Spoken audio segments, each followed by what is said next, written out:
नमस्कार मित्रांनो, मी प्रदीप चौधरी आपल्यासमोर घेऊन आलो आहो एक नवा टॉपिक ज्याचं नाव आहे इंडेक्स. इंडेक्स ही कुठलीही एक्झाम असो, मग ती UPSC असो, MPSC असो, तलाठी असो, SSC असो किंवा बँकिंग असो, कुठल्याही एक्झाममध्ये इंडेक्स या टॉपिकवर कुठल्या ना कुठल्या एक्झाममध्ये एक तरी प्रश्न आपल्याला दिसतो. फक्त थोडा ट्रेंड चेंज झाला आहे आणि या इंडेक्सनुसार कुठला इंडेक्स कुठली संस्था ही जारी करीत असते, आज आपण यामध्ये हेच बघणार आहोत. तर चला मित्रांनो, आजचा टॉपिक आहे इंडेक्स. पहिला जो इंडेक्स आहे तो आहे world press freedom index. World press freedom index हे कोण जारी करीत असते, तर रिपोर्ट्स विदाऊट बॉर्डर्स, जे की पॅरिसची एक संस्था आहे. ही संस्था रिपोर्ट्स विदाऊट बॉर्डर आहे आणि वर्ल्ड प्रेस फ्रीडम इंडेक्स हे जाहीर करीत असते. भारताची रँक यामध्ये 142वी अशी आहे आणि या वर्ल्ड प्रेस फ्रीडम इंडेक्समध्ये सर्वात टॉपला असणारा जो देश आहे तो नॉर्वे आहे आणि सर्वात खाली या इंडेक्समध्ये आफ्रिकेचा एक इरिट्रिया म्हणून देश आहे, जो की सर्वात शेवटी आहे. वर्ल्ड प्रेस फ्रीडम इंडेक्समध्ये उत्तर कोरिया हा पत्रकारांना सर्वात कमी फ्रीडम देत असतो आणि त्यामुळे उत्तर कोरिया ही सर्वात खाली आहे. वर्ल्ड प्रेस फ्रीडम इंडेक्स हा कशासाठी इंडिकेट केला जात असतो की कुठल्या देशामध्ये पत्रकारांना किती सवलती म्हणजेच त्यांना फ्रीडम देण्यात आलं आहे यावर लक्ष केंद्रित करण्यासाठी रिपोर्टर्स विदाऊट बॉर्डर्स हे वर्ल्ड प्रेस फ्रीडम इंडेक्स जारी करीत असते. दुसरा जो इंडेक्स आहे तो आहे ease of doing business. Ease of doing business हा करंट बेसिकमध्ये सुद्धा चर्चेत असलेला एक हॉटेस्ट टॉपिक आहे. ईज ऑफ डुईंग बिझनेस हे जारी करत होती वर्ल्ड बँक आणि सध्या वर्ल्ड बँकेने ईज ऑफ डुईंग बिझनेस हे बंद केले आहे. 2019मध्ये वर्ल्ड बँकेने जारी केलेली ईज ऑफ डुईंग बिझनेसमध्ये भारताची जी रँक होती ती 77 अशी होती. 2020मध्ये भारताची रँक ईज ऑफ डुईंग बिझनेसमध्ये 63 होती. ईज ऑफ डुईंग बिझनेसमध्ये टॉप करणाऱ्या देशामधून न्यूझीलंड हा या संपूर्ण देशात पहिल्या क्रमांकात होता आणि सर्वात शेवटी सोमालिया हा देश होता. ईज ऑफ डुईंग बिझनेसमध्ये 10 आधार असतात. भारतातून आंध्र प्रदेश या राज्याचे ईज ऑफ डुईंग बिझनेसमध्ये प्रथम क्रमांक मिळवलेला होता. आता मात्र वर्ल्ड बँकेने ईज ऑफ डुईंग बिझनेस हा बंद केलेला आहे. तिसरा जो इंडेक्स आहे तो आहे global innovation index. Global innovation index हे कोण जारी करीत असते, तर वर्ल्ड इंटलेक्च्युअल प्रॉपर्टी ऑर्गनायझेशन ही संस्था ग्लोबल इनोव्हेशन इंडेक्स जारी करीत असते. यामध्ये भारताची रँक ही 48 क्रमांकाची होती. इंडेक्सनुसार टॉपवर स्वीडन आहे आणि सर्वात शेवटी यमन हा देश आहे. ग्लोबल इनोव्हेशन इंडेक्समध्ये हेच सांगण्यात आलं आहे की कुठल्या वर्षी दरवर्षी नवे इनोव्हेशन करण्यात आले आहे. त्यानंतर इंडेक्स जो आहे तो आहे ह्युमन डेव्हलपमेंट इंडेक्स. हा प्रत्येक व्यक्तीच्या कानातून गेलेला शब्द आहे. SDI म्हणजेच ह्युमन डेव्हलपमेंट इंडेक्स. SDIमध्ये भारताचा जो क्रमांक आहे तो आहे 2019मध्ये 129 होता. SDI हे UNEP म्हणजे संयुक्त संस्था ही जारी करीत असते. भारताची 2020मधली जी SDIची रँक होती ती 131 एवढी होती. सध्या जी 2021 आहे याची जी रँक आहे हे तुम्हाला माहीत करून घ्या. 1990मध्ये काय झालं की पाकिस्तानमधले महबूब उलग आणि भारतातले अमर्त्य सेन यांनी मिळून SDI इंडेक्स याची कल्पना केलेली होती आणि यानुसार नॉर्वे हा देश SDIमध्ये टॉपवर असतो आणि SDIमधील सर्वात खाली नायजर हा देश आहे 2020 नुसार. यामध्ये एकूण 3 आधार आहेत. पहिला साक्षरता, दुसरा जीवन प्रत्यक्षार्थ, तिसरा प्रति व्यक्ती उत्पन्न. या 3 निकषावर SDI ठरविला जात असतो. त्यानंतरचा जो इंडेक्स आहे तो आहे world happiness index. World happiness index हे UNSSDN जाहीर करीत असते. 2020मध्ये भारताची रँक वर्ल्ड हॅपीनेस इंडेक्समध्ये 139वी होती. हॅपीनेस इंडेक्समध्ये टॉपला असणारा देश हा फिनलँड आहे.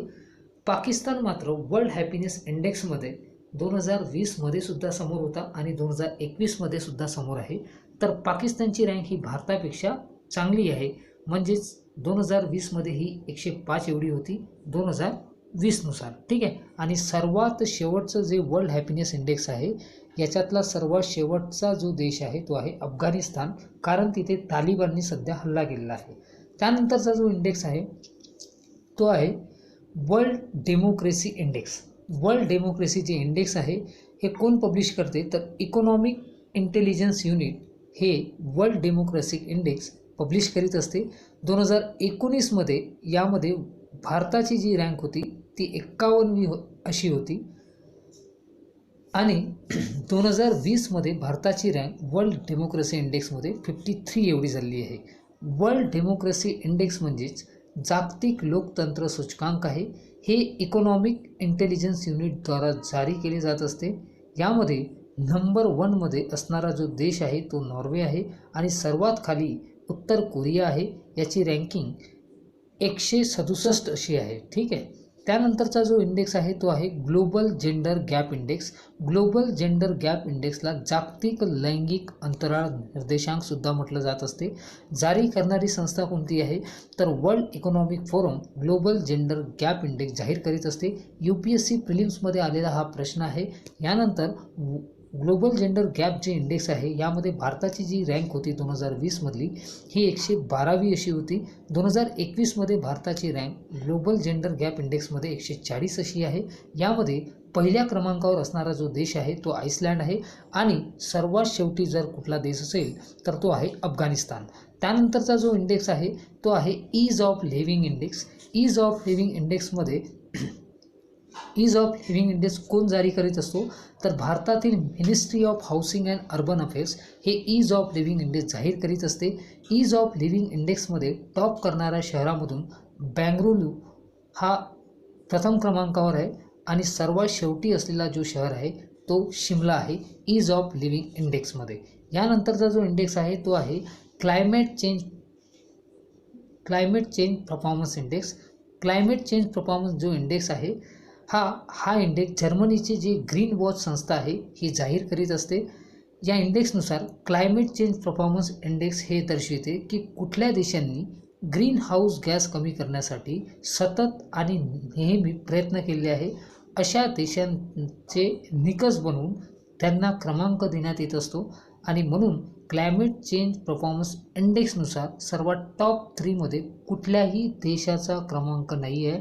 यामध्ये चौथा जो क्रमांक आहे तो स्वीडन या देशाचा आहे. तर भारताचा इंडेक्स या इंडेक्समधला जो क्रमांक आहे तो 57 देशामधून 10वा क्रमांक आहे. ठीक आहे. तर हा जो क्लायमेट चेंज परफॉर्मन्स इंडेक्स आहे हा इम्पॉर्टंट असा प्रश्न आहे म्हणून तुम्ही हे लक्षात ठेवा. त्यानंतर आहे global hunger index. Global hunger index हा कोण जारी करीत असतो, तर हा इंडेक्स जर्मनीच्या वेल्थ हंगर हेल्पेज संस्थाद्वारे जाहीर केला जात असतो. या इंडेक्सनुसार भारताचा जो क्रमांक आहे तो 2020मध्ये 107 देशामधून 94 असा आहे ग्लोबल हंगर इंडेक्समध्ये. ग्लोबल हंगर इंडेक्स 2020नुसार सर्वात जो शेवटी जो आहे तो आफ्रिका देशातील चाड हा देश ग्लोबल हंगर इंडेक्समध्ये सर्वात शेवटी आहे. ठीक आहे. यानंतर जो आहे तो आहे एक मिनट त्यानंतर आहे corruption prescription index. Corruption prescription इंडेक्सनुसार भ्रष्टाचार धारा सूचकांक असं सुद्धा याला मराठीमध्ये म्हटलं जात असते. हा इंडेक्स ट्रान्सपरन्सी इंटरनॅशनल जाहीर करीत असते. या इंडेक्समध्ये भारताचा जो क्रमांक आहे हा 180 देशातून 86वा असा आहे. या इंडेक्सनुसार सर्वात जास्त करप्शन हे साऊथ सुडानमध्ये झाले असून सर्वात कमी करप्शन हे डेन्मार्कमध्ये आहे. यानंतरचा जो इंडेक्स आहे तो आहे Henley password index. Henley password index म्हणजे काय, तर हा इंडेक्स जापानद्वारा जाहीर करण्यात येतो.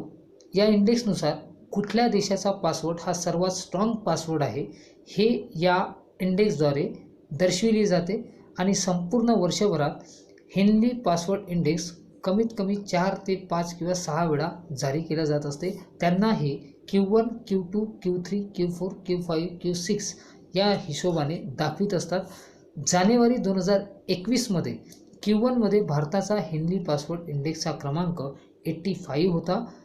तसेच एप्रिल 2021मध्ये Q2मध्ये भारताचा क्रमांक 84 होता. सध्या Q6, Q4 सुद्धा आलेला आहे.